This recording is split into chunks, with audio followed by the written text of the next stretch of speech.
easy go.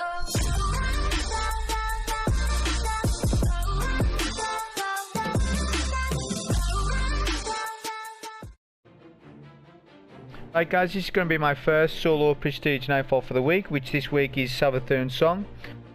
For the people that just want to see the run and skip to the time on the screen, for the rest of you I'll show you my modifiers, weapons, subclass and all that stuff. The first thing, I'll show you what you'd be grinding for if it is that you haven't got it. So it's the duty bound auto rifle, that's the Strike Pacific loot this week. So if you haven't got it, this is what it is. It has Zen Moment, Rampage as its main perks. Middle tree is just a difference between ricochet rounds accurized and two different scopes on it. This gun is going to become less relevant. Well, all year one guns will become less relevant, of course, when Forsaken comes out because random rolls. But for though it's going to be more of a collector's item, to be honest. But Rampage is a good perk, and this is a good auto rifle actually. It's 600 RPM as well. But that's a look at it anyways. In terms of the Nightfall card, I'll talk about this first to make more sense.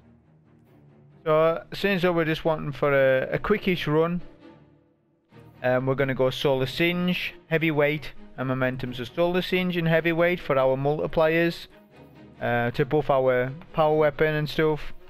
And Momentum is required if you want to do it the way I done it. In this particular run, you need to put momentum on. If you don't put momentum on, you're not going to be able to do this Nightfall. It's going to take you 20 minutes plus if you don't have this on. As far as weapons, talk about weapons first. We're using our usual Nightfall loadout, so Devil's Manannan. Notice my Manannan is Arc. I could have put on Solar because what it is. In this Nightfall, there's a ton of arc shields to deal with. There is a couple of void, and yeah, there is a couple of void, and I think there's one solar to deal with.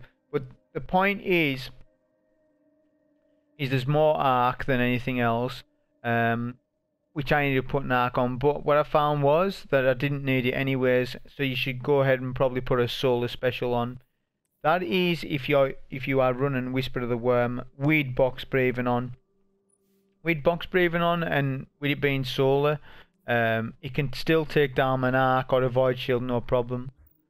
If you don't have Whisper of the Worm, like Catalyst at all, then you probably want to bring an arc special.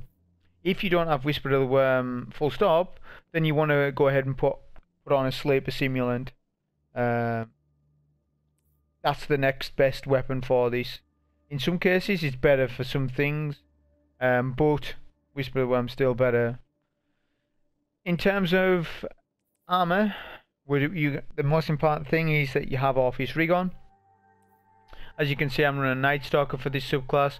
Yes, it's a Solar Singe Nightfall, so you could go ahead and put on Gunslinger. It is good for ogres and stuff. Thing is, you've got that much DPS with whatever you're running, whether it be Whisper or Sleeper. You've got that much DPS out of your power weapon. You don't need so much damage out of your subclass. So with Nightstalker, there's a lot of points where you can skip things. Things can be a lot easier on this subclass, so that's why we chose it, which you'll see in the run. Of course, we're running Top Tree to combine that with Orpheus Rigs. Vortex Grenade for that damage over time nade. Marksman's Dodge, I always run this for weapon reloads. You don't need Gambler's Dodge, however sometimes, some runs you can put Gambler's Dodge on and do some cool stuff by having like 2 invises, but even for Savathun's song it's not required, so I just put Marksman's Dodge on. So yeah, that's the weapons, armor and Nightfall modifiers. Right, so on with the run. Now with this start section you can actually spawn your Sparrow. There's plenty of people know, but I see a lot of people just running up here. You don't need to, you can actually, as you can see, just spawn your Sparrow to make that intro a little quicker. And with this intro section you're going to have 2 acolytes.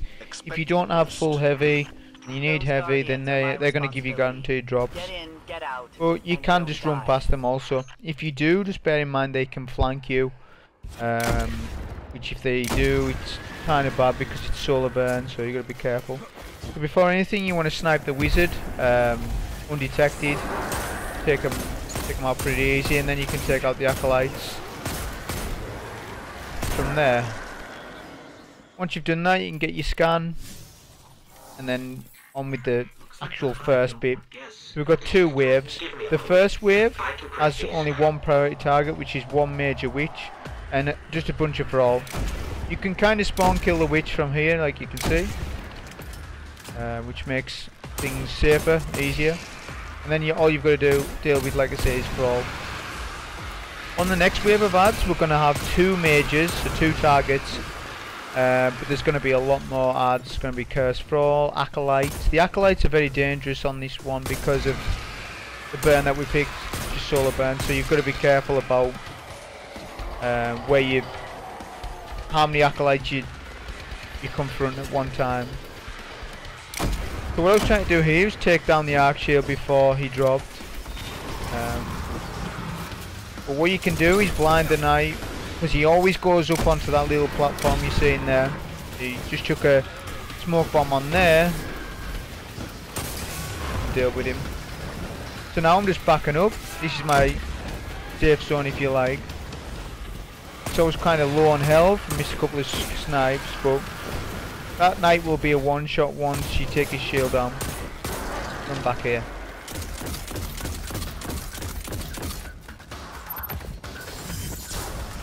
Decided to tether here as well, as I knew I'd get mine back for the next section that I want it for. It's always a good place to tether as well, because a lot of ads drop down into that little section. Not necessary though, definitely not necessary.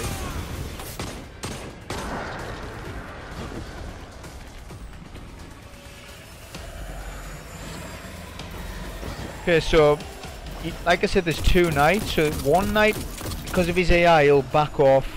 He'll be in the middle of the map if he's standing where I am. So the first Knight, he stands on his little platform. The second Knight, he kind of hides, which is okay. I usually save a smoke bomb for him as well. He can be annoying, the boomers, when they stagger you when you're trying to snipe them, which you see.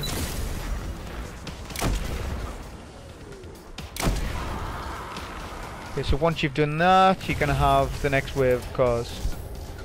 Now you can tether these for all to get your tether back as well. I didn't quite have it. It doesn't really matter, you can take these out no problem. Okay, so with the Ogre Room, I like to use a tether. So I go invis first, so wait for the door open, and I tether. Then you can nade that and it kills all the thrall. That's because the thrall spawn basically on top of the ogre or next to him. And then you can just go invis and snipe the ogre down.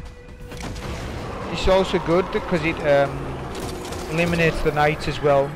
Because if you just snipe the ogre, you're still going to have the thrall to deal with in the night. So it's good to tether because all the ads share the damage from the spindle and the nades and everything else. It's a good way to clear it. I don't know what you're walking into, Caliban, but keep your Now, there's going to be a lot of skipping from here on out. So you've got to save certain abilities that I do if you want to do this quite quick on your own. Is the bare minimum we should shoot for. So there's 4 acolytes here and they are dangerous if they all hit you at once. Just try and take that route and you just need to skip them, no problem. You want to kill this acolyte here because he staggers you. To be honest, a lot of the ads stagger you here, which you'll see. That guardian should be right around here. So I missed my last snipe there, which wasn't my plan. And it wasn't my plan to use my invis. So what you would usually do then is snipe the wizard down. You would have momentum procced. You would then go invis just before you pick up the orb, and then get the slam dunk when you're invis. For whatever reason, I accidentally used my invis, but I still got the slam dunk without invisibility, which is extremely lucky. Don't count on that, so take down the wizard, then run up to the orb. Just before you approach the orb, go invis, pick up the orb, and then you can slam it.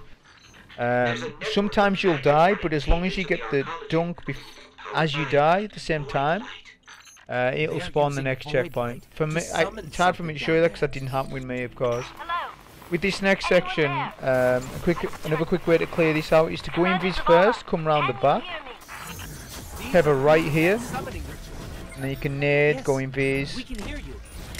Effectively, that clears just about all the yards super quick. Now you just have crystals to take out. So we're approaching to the 2 ogre room. I think a lot of people will know this by now. You just need to kill the 2 ogres. None of the other ads are required. Only the 2 ogres. I like to get 1 box breathing shot in there, just the 1.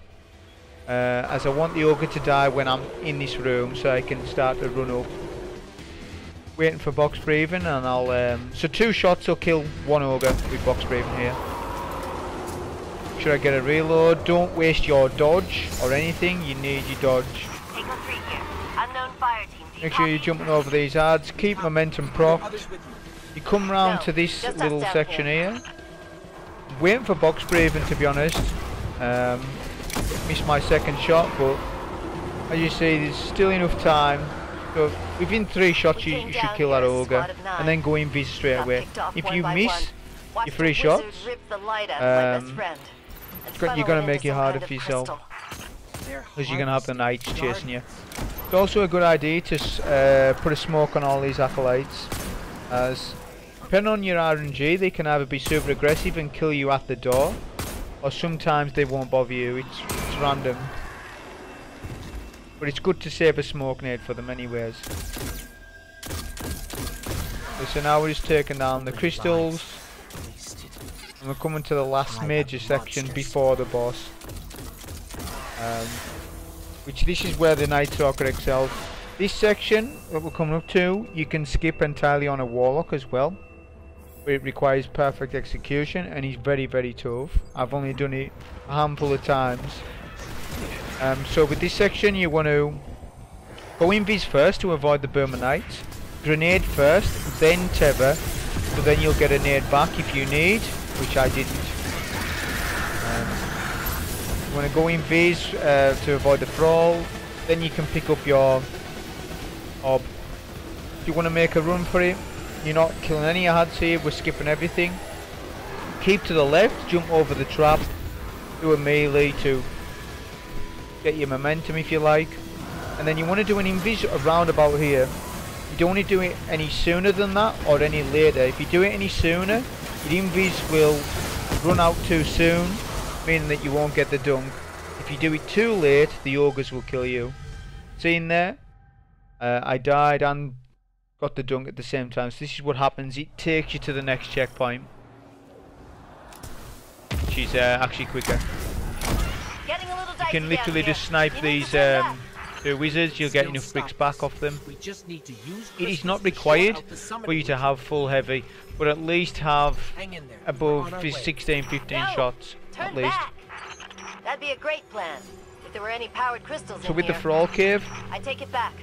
Together, we're gonna end there's also a thing with this where sometimes you can get stuck. Like I nearly got stuck there with the cursed, which if you do get stuck on a bunch of cursed, they will all kill you. So you got to be careful about that. So as soon as we get into the boss room, jump onto this little rock, aim down sights, waiting for box breathing, and what you want to do there is get 1 body shot, 2 crits, then you aim down sights again, wait for box breathing, there's no rush, and now you just try and get as many shots in as you can. The reason why we're on that little rock there is to avoid the thrall. The reason why we get 1 body shot and 2 crits is to get more damage in, because if you get 2 crits on the first teleport, he will teleport over the other side. Meaning that you're technically doing less damage, so you want to be doing 1 body shot, 2 crits, like that. So now, I use my tether there just to try and clear out as many ads as we can. As you see in the boss, is like 2/3, which is okay, it's okay. I missed a crit or 2, but it's still not too bad. You don't want to be missing too many crits though, of course. On the Warlock, you can one-phase this boss, and it's not too hard to do, which I'll make a video about showing you how to do that. On the Hunter, It may be possible, but you cannot miss any crits. And you need RNG on your side for time with the boss, because the boss needs to be open long enough, which he usually closes by the time you get all your crits off anyway. Okay, so we're just clearing out the most of it. We want to set up our second phase of DPS around about here. Now I took down the Knight Shield purposely to get a crit on him, to then get box breathing so that I can get White Nail to proc on the Shrieker. Then I keep my aim down sights for the box breathing, and then finish off triggering middle there. We did it. Wish we'd had time to. Like I say, it may be possible to one phase his boss on a hunter. It just requires perfect positioning on that. But that was a solo on the Nightstalker. I probably will do other classes for the week. But yeah, that was the Nightstalker run. Hope you enjoyed it. Thank you.